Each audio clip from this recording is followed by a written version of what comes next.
Hey, what's up, everyone? Sorry I haven't been uploading too much, but I've been getting some things done, and I haven't really had time to upload. I did want to try to do more consistent uploads, but yeah, here I just want to show this is Sky Striker versus Salamangreat. Of course, you got me 732 versus Milano 852. So he's a pretty good player. I think I'm getting up there. All right, so let's just get started with it. So I won the dice roll or rock paper scissors, whatever you want to say. And I opened Spinning Gazelle, so that's pretty good. That gives me access to everything. But I'm trying to play through Nibiru, because Nibiru is so popular in the format. I always think about Nibiru. Here he goes Gazelle, and he Valors that. So I'm thinking that, alright, it's all good. I still got Spinny to get Gazelle back. And I got this Rage, and Perm, and Valor. And I know that he's playing hand traps, so I felt more like it was not really a combo deck. Goes Imperm. After that, I definitely thought it was like, okay, I'm definitely playing like Geist or Skystriker or something because two hand traps, maybe the mirror match. So I didn't get Gazelle back, which was pretty good for him. Whatever set, and I go that. It kind of gives away that I have rage. If you ever see a salad player do that, they're either bluffing the rage or they have the rage because there was no reason for me to relink the wolf except to make the rage more alive. It was Area Zero, Area Zero on the set. I don't. Of course, I'm not gonna respond. He got that shark cannon out of it. And then I realize he's playing striker, and I'm just like, oh man. Because usually we have a pretty good matchup against striker for the most part, but good striker players can like break boards. They can do so many different things. Like the difference between a good sky striker player and a bad sky striker player is huge. Takes away my Gasol, and I'm already like, oh man, now I'm really behind. And then he recycles his shark cannon. Oh, that was a misclick. He just sets it and goes shiz. And here I just go rage before shiz can trigger and destroy those two. I'm still trying to like fight it a little bit. And I top deck into Xyz, and I can play with this. Luckily, he got that Ghost Ogre in hand, and I think that Ghost Ogre actually ends up punishing me a lot.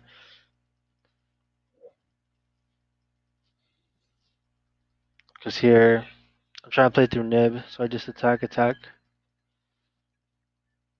and I just go Dweller because I don't have nothing much else to go to. I could have sworn this Ogre was used for more useful, but let's see. Here, this was a huge misplay because he activated Afterburners, and I didn't realize he already had 3 spells in Grave. So all I did was chain Dweller, um, so that his Area Zero wouldn't trigger. But of course, he's not gonna do the secondary effect of Afterburners on his Area Zero if it's not gonna trigger. So I should have done Dweller, and then I should have chained Rage to got rid of this Area Zero. I think that would have been the better play. I think eventually it doesn't matter because I think he um, gets another Area Zero. But that's just like a misplay there. That's something I like thought about after the game. Here I just draw Nib and I got nothing. But unfortunately, Wolf always got that recursion. Oh yeah, this is where the ogre really punishes me because this was about to be game, and the ogre really punishes me there. He sets and he digs for the cereal. Okay, maybe it would have made a difference because he wouldn't have even had nothing to dig. But he just gets an area cereal, so it's nothing crazy. This game just goes bad for me because I just keep drawing stuff that I can't play. And then he axes Ray, and I know if I don't get my shit together in the next couple turns, I'm dead. Even though I'm at 9k, they, just Sky Striker will be able to take so much control of this match, and I have no graveyard resources, so I know it's getting out of hand.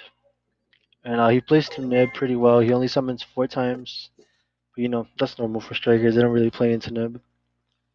He goes into Widow Anchor, so I'm just like, damn, this is pretty much game for the most part. Like I got Xyz as an additional push, but I need to top deck something really good, and I top deck Phantasme. That's just not helpful. And then here, I don't know if he was playing through Phantasme or something. I was trying to hold it until Shizuku because I didn't want him to like afterburners the Phantasme with like a multi-roll or just like set up to play around Phantasme. Usually, doing it on Shizuku is pretty good, but here it's really weird. He goes Kagari and then he passes, and I checked, and I'm just like, what? One and only two Shizukus, and I refuse to believe he's only playing two in his extra deck. So I don't know why he did that, but that really fucked me up. If I dropped Phantasme on Kagari, that would have let me like fix my hand. But I was just trying to wait for Shizuku, and he just didn't go into it. And after that point, I think I just gave up. Then he didn't even play into Nib or anything. He just goes normal, normal, and that's game right there. So we go into game two. I think I chose to go second because a lot of strikers want to go second. I think going forward, I'm gonna stop doing that. As you can see, look at him playing. There can only be one. Strikers knows that they're gonna go first going game two, so they'll side in Tikaboo and whatnot. And this is not bad. Like Tikaboo, Cyclone, and Shizuku is really good. Fortunately, I got Cyclone in my hand. He has just my Phantasm, which is pretty good on his part. Let's see, he goes for his Hornet drones. So I got a couple pushes here. Here I meant to do Balinks, but he flipped it on summon. It happens online. I chain Cyclone and it goes through, so I'm feeling pretty confident. And here, the really good thing about Xseed is Xseed along with any normal summon that gets you into Balinks can get you into OTK. So let's just go here. And I think I'm just holding the Gazelle in case like something like that happens, you see? So I go into Splash Mage, trigger Gazelle. Now I'm feeling pretty confident. I know what he doesn't have Nibiru because he got this off Shizuku and he has one set. So I'm thinking at very worst it could be like a Widow Anchor and it won't even take my monsters.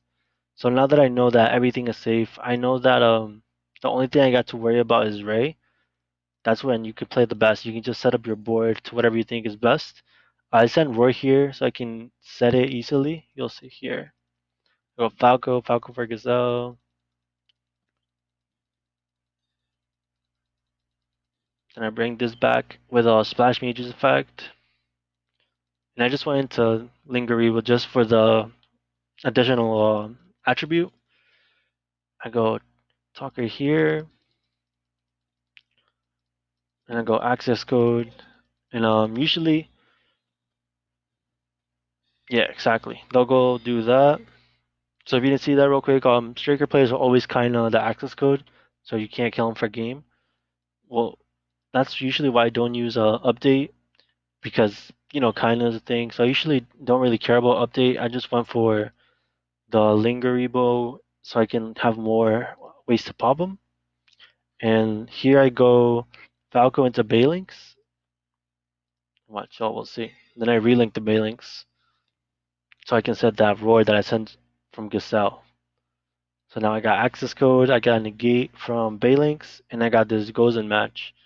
And the good thing about Gozen match is even though I have two different attributes, since I do have a fire monster, I'll just pick fire. It kind of sucks when you have like a light monster or like let's say you get Nibiru and you already have this face up or something, you can't get out of that lock. So it's nice, already having the fire attribute on board. He has Hornet drones as a play, but let's see. Yeah, I just negate that. Whenever he top deck that one card to get him out of that. It was possible for strikers, but as y'all saw, he drew Nibiru. Let's go ahead to the next game. I wasn't sure if he was gonna make me go first or second. I really didn't know, so I kept a bunch of going first cards in, like the Gozen matches and whatnot. This hand is pretty good for any other deck against striker. My rank fours don't do much. Like if I had what's that dude called? Tornado Dragon. I've been considering it just because of this matchup. But yeah, like Dweller's a little bit good, but it only really hits area 0 and they only play two of them. But Guska doesn't do anything against this deck. So I usually just make Dweller Usually you want like your spells and traps against the striker matchups. Those are a lot more useful. Like this board is not bad against Eldritch. Like Eldritch honestly can't play through this. If they can like link their way up to like a access code, like that's one way to play through it. But just the fact that Dweller is just so powerful, it stops Eldritch, but it doesn't really do much against Striker. So it was really my best play. If you look at my extra deck, I guess you can't even see my extra deck. I just play two rank fours, whatever it goes. Ray, and I didn't relink it because I didn't want to commit Sanctuary to the board. I didn't think it was important enough. Let's see here. Oh, he meant to tag out, of course. Goes for that direct damage. And I think what sealed the deal in this game too was the fact that he opened up there can only be one, and it didn't open up Rage or Roar. I Valor the Shiz main phase two. And here, as soon as he flips, there can only be one. I'm just like, okay. So I go Reborn on the Ray. I go into Phoenix. I go Phoenix and Gazelle. And I'm thinking on a chain link. So I do Gazelle as chain link one, Phoenix chain link two, and he has the Widow Anchor. And here I really wished I played Hita and Heat Leo, because Hita and Heat Leo would have let me out. There could only be one, but I don't play either right now. So something to think about. Here, usually go Hita, take Kagari. So you got Machine Spellcaster, and then you go into a Cyberse, the Heat Leo, and you spin this away. But unfortunately, I'm not playing it, so maybe that would have helped out. But I go Gazelle into Foxy, because Foxy can help me out this. Of course, he has two Duty Crows, so I'm never gonna out that. There can only be one. He goes Rose.